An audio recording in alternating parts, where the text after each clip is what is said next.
There's someone to save me. I can't find myself. I'm totally lost. Afternoon, everybody. It's the 8th of July 2025.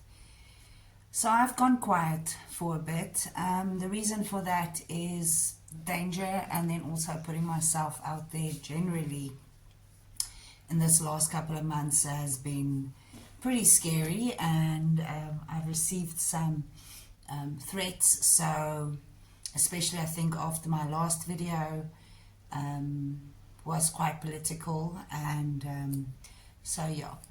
But we are speaking today about the refugee status, and there is some families that's in the process that's received emails to confirm their phone numbers, and then from there they've had phone calls and a semi kind of interview on the phone call.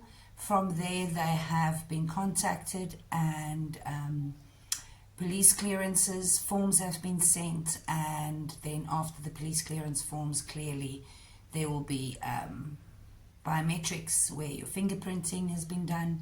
So the process is on the go. So they just want to kind of, with the fingerprinting, with the corruption and everything. Talking about the corruption, so South Africa is definitely just can't seem to stay out of the headlines. So a huge bombshell has been dropped by our police commissioner from KwaZulu-Natal, Mkhwanazi.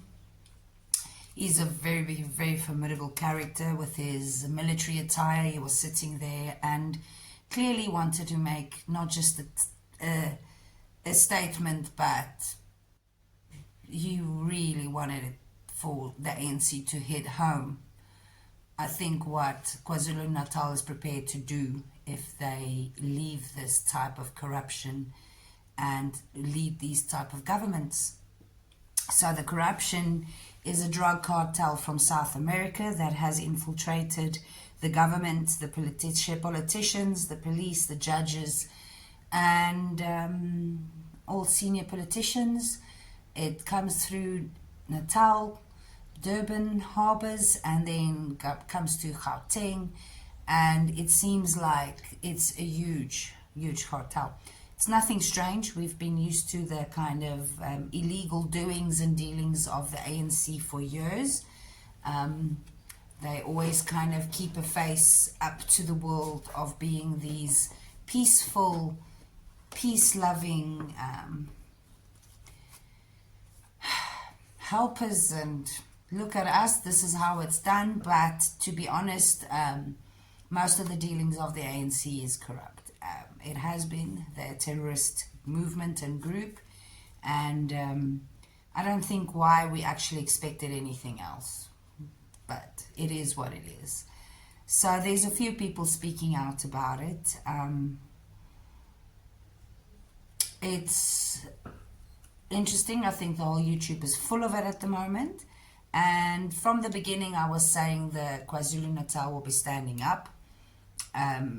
They were definitely utilizing themselves. They were standing up, and I didn't know who is the key character going to be, but I'm supremely impressed if it's Mkhwanazi. Mkhwanazi. General Mkhwanazi. Nazi. Well done, KwaZulu-Natal. I thought it might be a civilian uprising,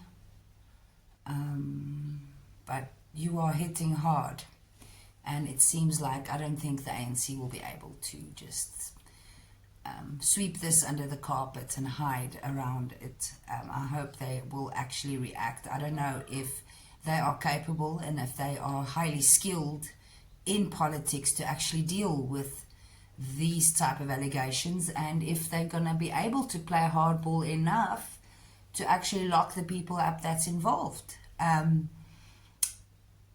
We've got huge political cabinets, huge, so we can afford to actually lose quite a few of them.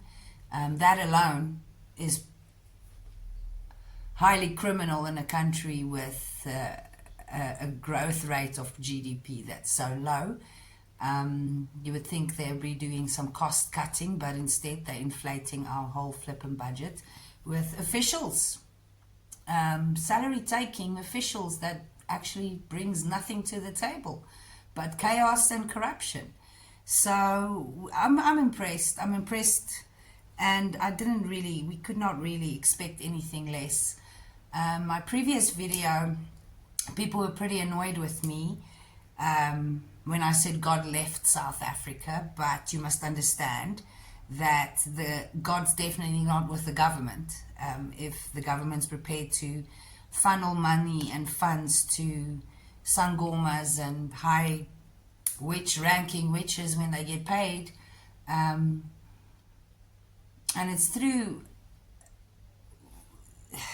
we've got a system where the kings get salaries, not just the officials, not just the governmental officials, but the kings and the royal households get paid salaries, which there are 7 kings, and it's 2.4 million a king, and then they've got their whole tribal leaders, and then below, right at the bottom of the paycheck that gets yearly fees and salaries, is the sangomas of that tribe. God has left South Africa for 30 years, I think. So every time Ramaphosa is standing there and praying, and it just seems like the African politics, it's a show. It's not real. It's for the West. It's trying to mollycoddle the West. It's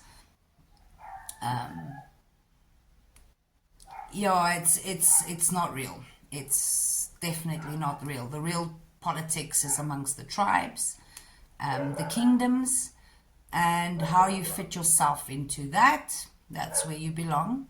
We've got elders, and then you will see one of our politicians marrying all the king's daughters, so he becomes somebody very, very special, like a Zuma, and all his father-in-laws are kings.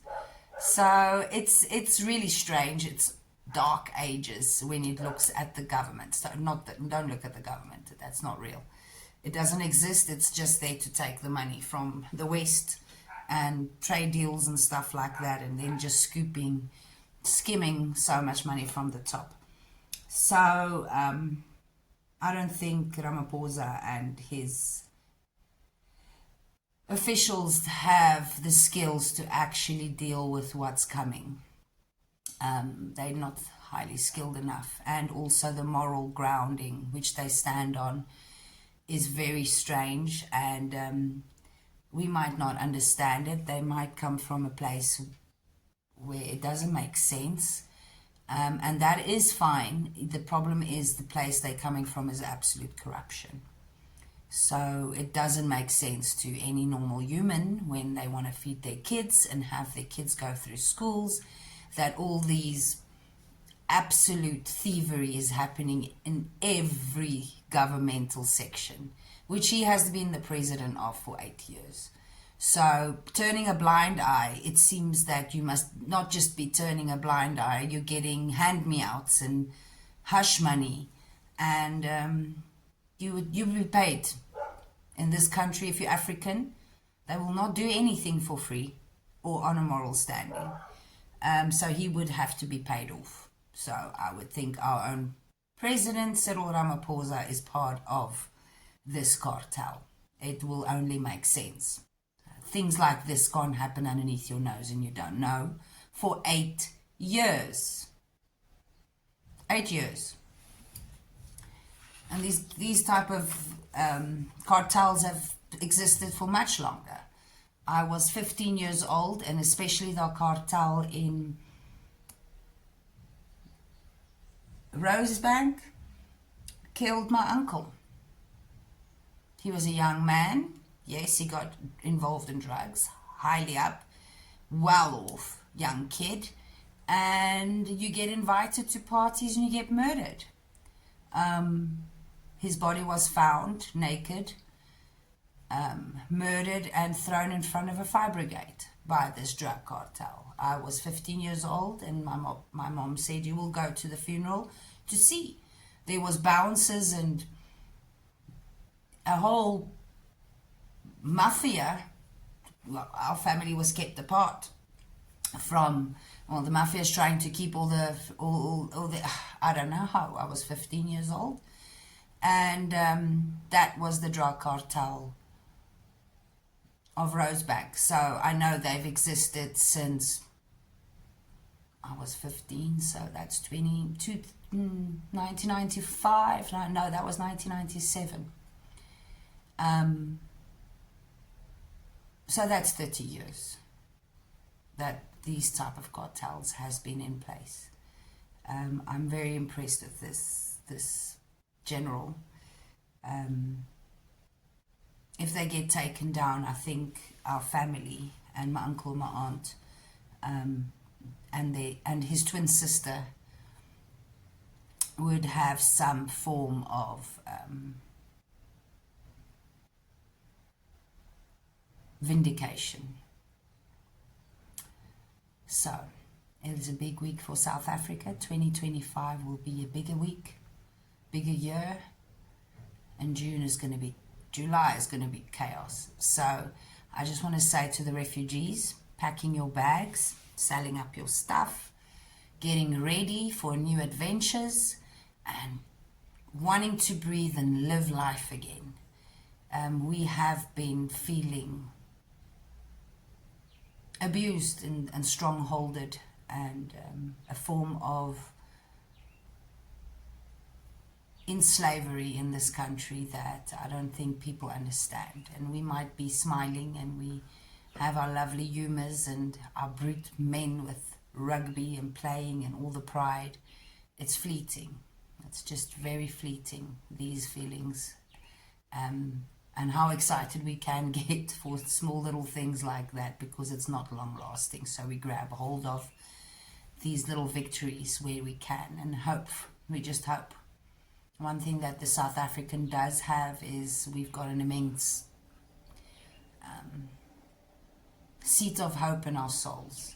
So we want to thank you, Donald Trump. Don't stop. Don't stop putting on the pressure. If you and the Zulu King is working together, even more for that. And I'm sure he's just gone, what about the white people? They're going to die in the process. And I think Trump just said, I'll take them. And it's going to be a civil war. How this is going to be handled will probably be not right. And there's going to be an uprising that I don't think we've expected. And it seems like I was suspecting that the white man will be forced down south, out of South Africa the way we came in, through the Cape, with the Cape Independence and then Natal Independence. But it seems like the Afrikaner is moving north. So they are moving out of Africa, out of South Africa, into Africa, and they will be farming and trading outside Africa. I am highly impressed also, and I would not feel so bad for leaving now, because there's big shifts happening, and definitely a form of human replacement, displacement, and resettlement is happening. So the settlers are on the move, and we've survived persecution before, we will do again, and we will be an amazing contribution for America. I'm very proud of my people. I am very proud of this country to an extent, the majority of the people. Me as a South African, a white, I don't feel really I'm capable of doing actually much in South Africa to support and help and change. And I feel like I might be more useful when you're not in the country and the danger's not so severe. When we do go to the shops, I say to my son, don't eat anything that's freshly baked or just laying there, because this country is renowned for poisoning people. So we are hyper vigilant and looking around us. When I drive around, I am checking every car that might be following me. I'm living quite close to bases and in the hub of everything. So we do feel marked. You know, your phone might be tapped. You will be listened into. I don't know if I should feel flattered or not. I think it's a bit of form of flattery, I think, because you feel that clearly you're a threat, but that is also very real for my life and my son's life. And yes, so here it is. Have a good day.